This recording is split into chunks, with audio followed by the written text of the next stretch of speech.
Town councilmen took to the streets Friday to find out for themselves how projects through the township are progressing. Tonight on This Week in East Brunswick, we'll travel around town with the council and with them see some of the work being done by municipal departments. On Saturday, East Brunswick's volunteer firefighters celebrated Fire Prevention Day at the Brunswick Square Mall, and Steve Sackman was there to speak with Commissioner John Kerwin. Playhouse 22 is offering the production of Fiorello, and Dolly Vasta finds out more about it. The East Brunswick Arts Commission hopes to dazzle residents with a special presentation of Hellenic dancers on Sunday. We'll have that story tonight and more, including our regular weekly review of the Town Council meeting. But first, here's a quick look at programming next week here on Channel 8. On Monday morning at 10 o'clock, work on your waistline and upper body with Lenore Kulik on Look Great, Feel Great.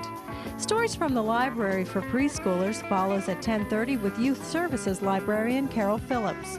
Tuesday night at 7, it's In Print, produced by the City of Beverly Hills, and at 7:30, it's Sports Talk with John Megliaro. On For Art's Sake this month, Dolly Vasta looks into the outreach program sponsored by the George Street Playhouse. That's Wednesday evening at 7:30. The Arts follows at 8 o'clock with a montage of the Plays in the Park experience. A new edition of This Week in East Brunswick will be featured Thursday night at 7 and 8 o'clock. And at 7:30, the Office on Aging's Outreach Coordinator, Patty Sullivan, investigates adult medical daycare. For scheduling updates and community events, see the Channel 8 Community Bulletin Board. We're at the Brunswick Square Mall, where the East Brunswick Fire Departments are doing a demonstration at the end of Fire Prevention Week. As a matter of fact, there are 3 East Brunswick Fire Departments here. With me now is the Commissioner of the Old Bridge Division of the East Brunswick Fire Department, John Kerwin. Welcome, John. Good afternoon. I'd like to welcome you to our display and our Fire Prevention Day. Thanks, John. Now, John, first of all, I know we're here to educate the public, but I believe this past week you did some education at the schools, didn't you? Yes, we did. We visited all the elementary schools, all the daycare centers that we're aware of, and we also did one of the handicapped schools that we have in town. All together, we have educated about 5,500 children this week in fire safety education. Now, did you actually light fires, or did you just go through the steps of what would happen if? No, we didn't light fires. We went through the steps of what would happen if, and what should happen if something was to happen. And what I mean by that is, this year was Fire Won't Wait, Plan Your Escape, and we used a new Sparky ABC film. We also used a Sesame Street puppet show, and we used that mainly in the daycares, so the children relate to that quite easily. Now, looking around me, I see there's lots of different equipment that we have here. I would imagine that there are particular uses for each fire truck for each separate type of fire. Is that so? That's true. Okay, now let's say I have a fire in a building. I'm sure I'd be using one of these buckets that we see around us. Well, you can use either one of the buckets. The one that the East Brunswick Independent Fire Company has is one that can reach just about any of the windows. It has the capability of putting people in the basket and bringing them to safety. The other aerial tower, we call it the ladder tower, has the same capability. The only difference in the capability than the other ladder, we call it a ladder, but it's a snorkel, is the fact that one can go a little higher than the other. They both do the same job. One has more maneuverability than the other, but they serve the purpose. Okay, now for a fire in, say, some woods or something like that, I know that you don't have every piece of equipment here, but there's a certain type of truck for that, is there not? Yes, there is. We call it a brush wagon or a brush truck. It's a special vehicle designed to go into the woods because of the damage that would be done trying to take one of these big pieces of apparatus in there. And our woods are kind of built around, I should say our houses are kind of built around the woods. And what happens there is you get a fire started in the woods, and we can't get into it with one of these big pieces of apparatus. So this specialized piece is a little smaller, and it does the job. Okay, now there are, as I said earlier on my opening, there are more than one particular firehouse here. How many fire departments are there actually in East Brunswick? There are 3 separate fire companies in East Brunswick, three separate districts. There's about, the last count that I can remember is about 9 stations. East Brunswick Independent has 3, the Old Bridge Fire Company has 3, and the Bourque Fire Company, last I knew, still had 3. So we're pretty well covered. All our stations are volunteers. There's nobody that's paid for any of the work that's done. Okay, John, you mentioned there are 3 fire departments. You mentioned what they are. Please tell us who the chiefs of each fire department would be. East Brunswick Independent, the chief is Jim Tizano. The Bourque Fire Company, the chief is Brian Newman. And the Old Bridge Fire Company's chief is George Smith. We've noticed, at least I have, and I'm sure many other people have, that there are many volunteer signs in front of several firehouses throughout East Brunswick. What can a volunteer expect when they come to you folks to volunteer? Well, the only, I guess the only thing you can really expect is self-gratification. We're not paid for anything. We train everybody. Each fire company has their own way of training.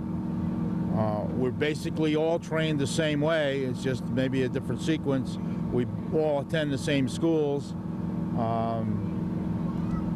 I would say that the average firefighter puts in on a basic course about 40 hours. 40 hours before they can go out to fight a fire? Yeah, I would say that that's about what it is, about 40 hours to ride the apparatus. And we also have what we call an advanced stage or advanced course, and that would go anywhere from 80 to 120 hours. You have to be trained in different things. You have to be trained firefighting, and it's coming to call more and more that we get trained in a CPR. We also have to be trained in fire prevention. We take training in that. We take specialized training in high-rise, specialized training in hazardous materials. Do you actually find buildings that you're going to, or not necessarily you, but whoever it is, do you hire, first of all, do you hire a company to train you, or do you train yourselves? We hire outside firms to do some of our training. Most of our training we receive through the state school. It does cost us for it. We do have outside concerns, like I said, that we bring in for specialized training, such as heavy rescue or the use of the jaws of life, extrication, that kind of thing. Now, the jaws of life, I've certainly seen them on the news, though I've never been that close to them. What exactly do they do? Well, I guess you might say that after someone is caught in some sort of a wreck, the jaws of life are used to kind of strip away the car from around the victim. We have 2 demonstrations, or 3 demonstrations. One is going on right now. It's for home fire extinguisher use, to kind of indoctrinate the public on how to use fire extinguishers in the home. The Bourque Fire Company will be doing a live burn on a Christmas tree to simulate how quickly a Christmas tree can burn if it's dried out and not properly taken care of. The Old Bridge Company is going to be doing a home fire safety sprinkler system burn. We did this last year. We were pretty successful. And the idea is to promote sprinkler systems in the home. Most insurance companies give you quite a reduction in your homeowner's insurance for fire protection if you have that kind of a system. Let me ask you, is a fireman something you wanted to be since you were a little kid, or something that you grew into as you got older? I think it might have been something I grew into as I got older. I had friends that were members of the Old Bridge Fire Company. I've lived in the township over 30 years, so I kind of grew up here, and I guess it was just something I wanted to do. Now, is there an actual fire season? Are there more fires in winter than there are in summer, or is it because all the leaves and things that are so dried out? Perhaps in the summer and it's drier in the summer, you get more fires. When is fire season, if there actually is one? I would say early fall and late spring or early spring because of you don't get that much rain around February. It starts to dry out, and you're more susceptible to have brush and woods fires, which will plague you. You'll get plagued with them, and we've been very fortunate. I'm glad to say that our fire prevention program is working so well that we've seen a reduction of over 50% in woods fires over the last 5-6 years. Now, what's the length of time that you like, once you get called that there's a fire somewhere, what's the length of time in which you want to give yourselves to get to that fire? As quickly as possible. We usually answer an alarm within 3 to 5 minutes, and we're usually on the scene within 8. I've been told by professional firefighters from Jersey City and from New York that come to visit us when we've had alarms that we get out as quickly as their departments do. So that I feel very confident that our departments, I think, are the best around. Last Friday, members of the Township Council had the opportunity to tour municipal departments in what is likely to become an annual Council Visitation Day. Council Visitation Day was the idea of Township Administrator Jack Coughlin. Mr. Coughlin, along with Township Budget Analyst Adrian Eisner, coordinated the day's schedule with the help of department heads and executive staff. The intent behind this special visitation day was to show the council areas within the municipal government that they would otherwise not be able to see. By visiting various sites and projects, the council was given detailed first-hand information on how municipal monies are being spent. Council members Dave Zarnowski, Joe Hudak, Tom Clark, and Council President Ira Oskowski began their day with breakfast and an overview of social service programs at the Senior Center. The next stop was in the library meeting rooms for a puppet show. Every fall, all township first graders visit the youth services librarians for an introduction to the library. On Council Visitation Day, about 150 students from Central and Memorial schools were treated to a show about the infamous Winnie the Pooh and his friends. The council was introduced to the students and then joined them for the show. Well then, come in, come in. Oh, you were quite right. It is you, Pooh. Well, glad to see you. Who did you think it was? Well, I wasn't sure. You know how it is in the forest. One can't have anybody coming into one's house. One has to be very careful. Well, now that you're here, how about a mouthful of something to eat? Oh, yes, thank you. Let's see, would you like honey or condensed milk with your bread? Oh, both, please, but don't bother about the bread. Oh, all right. I just did my grocery shopping. Oh, I have a new pot of honey and a new can of milk. After the show, students are given a tour of the library and issued their very own library card. Following the visit with students, council members were bused to a construction project at Overhill Road off of Summerhill Road. Leslie McGowan from the Township Department of Planning and Engineering accompanied the group to the project, which is part of the annual roads program. The work on Overhill Road is an overlay project, which is a resurfacing of the base roadway. Council members watched intently as workers removed or milled old asphalt. The edges were built up for leveling to the center part of the roadway, and a surface coat of 3 inches of asphalt was later placed on the road. Overhill was resurfaced from Summerhill Road to Gordon Avenue and took 1 week to complete. The council then moved on to the municipal building, where they spoke with staff in the Information Services Department and the tax assessor's office. Stop number 6 on the council visitation day was a luncheon at the library. Besides the council, other guests included members of the township executive staff and department heads. With a tight schedule to follow, the tour proceeded to the Department of Parks on Dunham's Corner Road. Here the council learned about an addition to the Parks Garage. The 3,500 square foot addition was needed because the department had outgrown the existing facility. The new section includes storage space for machinery and equipment, new restroom facilities for staff to replace a small outdated restroom, and 7 additional parking spaces. Construction began this summer and includes replacement of the roof on the older structure. The project is expected to be completed by spring of 1992. Tom Williams, Assistant Director of Parks and Recreation, then took the council down the street to the East Brunswick baseball managers' fields. Since the EBBMA and the East Brunswick Little League merged in April of this year, the township has taken over the use of these facilities.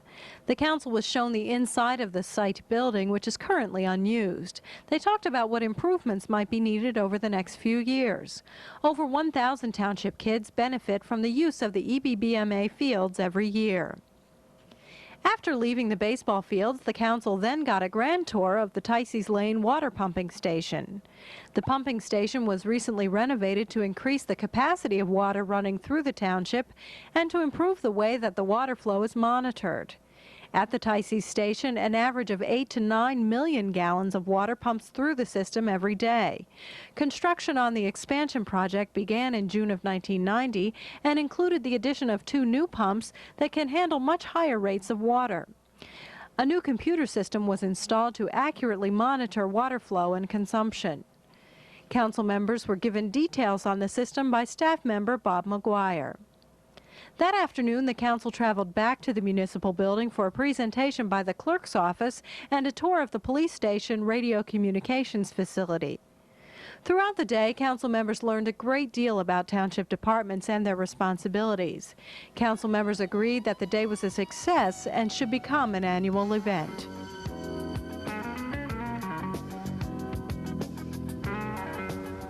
Hi everyone, I'm Karen Bourque, Manager of Recreation for East Brunswick Township. And with me today is Rose Sakel. She's a member of the East Brunswick Arts Commission, and she also has been a lifelong resident here, about 40 years, and been very active in community work. And we're here discussing and looking at all this wonderful paraphernalia about the Hellenic dances that are coming this Sunday to East Brunswick at the high school. So Rose, before we go on with the particulars, how about you just giving some people some background? What exactly are the Hellenic dancers? The Hellenic dancers are a group of young Greek-American people between the ages of 13 and 25. They are second, third, and fourth generation of Greek heritage. They have been disciplined and put through many performances to come to this point of perfection in their dance. And their dance speaks to the spirit of their Greek ancestry. One of the things that I noticed as I was looking through the books, and I've been corrected, I would call them costumes, but really that's not what they're ethnic dress they're called. And everything these people wear or are adorned with is of the period of time that the dances were performed in the different regions of Greece. The ethnic dress, the beautiful accessories and headpieces, jewelry, are a remarkable display of the beauty of the Greek heritage. So that's based on the region from which they come? Of course, okay. Yes. And I understand that the ethnic dress is worth somewhere in the area of $200,000 or better? Easily. I would say that's a very modest sum, yes, because when you see these people in their dress and with the jewelry and the proper headdress, you will understand the effort and complete dedication it takes to put on such a presentation. Now I understand these young people are only in this group from the age of 13 to 25, yes. And over the years the director, her name is? Eleni Chakalis. She's trained over 23 or 3,300 young people, and then they progress on to another stage in their life. I've seen the clips of it. This is something, folks, that you really do not want to miss. It is a great day for East Brunswick to bring these people in here, and for the price, let's just go over the prices a little bit. The tickets are $10. $10 for adults, $7.50 for senior citizens, and children under 12, who will also enjoy it enormously, are $5. Okay. So we urge all our people to, if they are free and can attend, to please come. Call us for tickets. Yeah. Call us for tickets if they want them in advance. Okay. You can also buy the tickets at the high school, but the Recreation Division does have the tickets on hand. Rose Sakel has, any member of the Arts Commission has tickets available. If you want any further information, call us over at the Division of Recreation at 390-6797. And Rose, what about your telephone number? My number is 846-1825. And truly, you mustn't miss this performance. We are very privileged to have such a distinguished group. We are very proud to present them in our own community. We feel that this is a special privilege. And tickets, if we were buying tickets, and correct me if I'm wrong, but if we were buying tickets to this performance outside, we've received a grant from the state to help us subsidize this, but you would pay upwards of $30 or $35 a ticket to see the same show. It's not cut, it's the entire show. Come on out and have a wonderful afternoon of entertainment, enjoyment, and some education, and we can all take a little bit of that, can't we? We'll see you soon. Hi, I'm Dolly Baster with your Playhouse 22 Arts Update for this week. And of course, as you can see, I'm back at Playhouse 22. I'm sitting in our newly renovated seats here. But next to me is an old and dear friend. And I say old and dear because between the two of us, we are both old and dear. We have a lot of years in the Playhouse together. In common, that's true. George Gordon. And we're going to be talking about the up-and-coming production of Fiorello, which opens this Friday night at Playhouse 22. It sure does. Yeah. Listen, tell me, how do you like playing Fiorello? I find it different than anything I've ever done because I've never played a real person before. And one of the first nights when I read through, I was trying to imitate his voice. And Don quickly told me that, you know, you'll last about half an act that way, and then the whole voice will go, and that's the end of the show. And you have to sort of make this decision between how much you want to play Fiorello and how much you want to be Fiorello. It's tough sometimes. Also, he's a very different character than I am, and a lot of my natural instincts are wrong for this show, and I have to think about what would Fiorello do here. Well, he was a very exuberant and gung-ho. And well, we share that. We share that. And he chased fire trucks, from what I can recall. Which I've never done. No. Well, we'll just have to get you down here. And he used to read the comic papers. Right? Yeah, that's the way the show opens up. Starts with him reading the comics when he's mayor. And then the whole show is a flashback. The show ends when he's going to run for mayor and get elected. Well, that was a whole different time in history, too, wasn't it? Sure was. Yeah. Graft and corruption were rife, although when you listen to television today... After this past weekend, you kind of wonder about the whole thing. But, you know, I'm going to have to segue first, because one of the numbers that we're going to try and get a piece of is the number that's done by Dora called I Love a Cop. What kind of character is Dora? Well, Dora's a young girl who works at the shirtwaist factory, and she is an exuberant young character, very exuberant. And while they're striking, one of the cops who's on the take interferes with their strike. In fact, arrests one of the girls for soliciting when she's not really soliciting. In any event, as usually happens in musical comedies, they fall in love with each other, and she sings, I Love a Cop. I Love a Cop. What else? You know, before we fade out to that, I want to tell everyone that George is actually a resident and of East Brunswick, the same as myself, for mega years. And to all of you out there who really want to see a fun, old-fashioned musical, don't miss Fiorello. As I said, it opens this Friday night. It runs Friday, Saturday night, Sunday matinees through November 10th. And it's a fun show, so come on out and see it. I'll see you back up on stage. Thank you. Bye. Bye-bye. Take care. Well, as long as you're happy, that's the main thing. Oh, I am happy. But I'm miserable, too. You don't act it. Life is so complicated. I love a cop.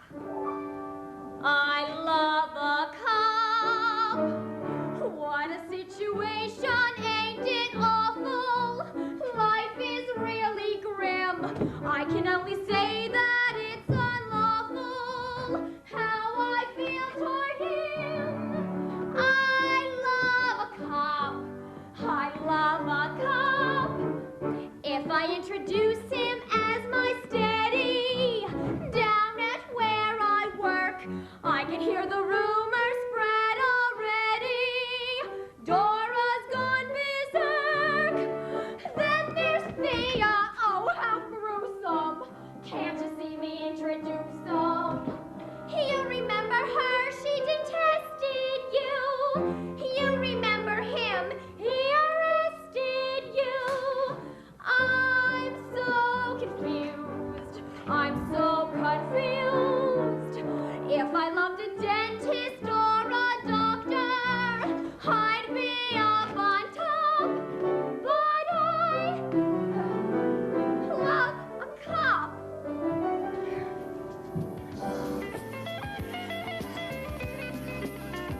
At Tuesday night's Township Council action meeting, East Brunswick Girl Scout Troop 894 was on hand to salute the flag and recite the Pledge of Allegiance.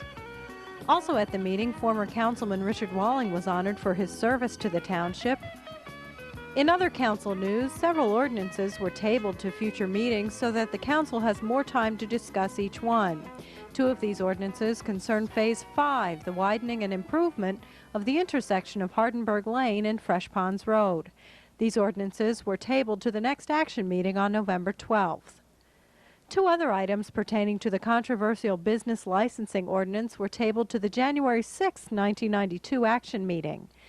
The delay in voting on these ordinances is to allow the mayor and council more time to discuss them with groups such as the Chamber of Commerce. Also at the meeting, several residents spoke in an active public portion. Two people spoke on the safety of East Brunswick roads. Hardenberg Lane and Eggers Lane were targeted by residents as unsafe. Councilman Hudak responded to one resident by suggesting that the council look into putting bicycle paths on Hardenberg Lane. Mike Opaleski, Director of Public Works, brought samples of recycling containers to the meeting. The yellow and white containers have a 24-gallon capacity, and as Mr. Opaleski explained, they are extremely visible. That's all for now. Thanks for watching.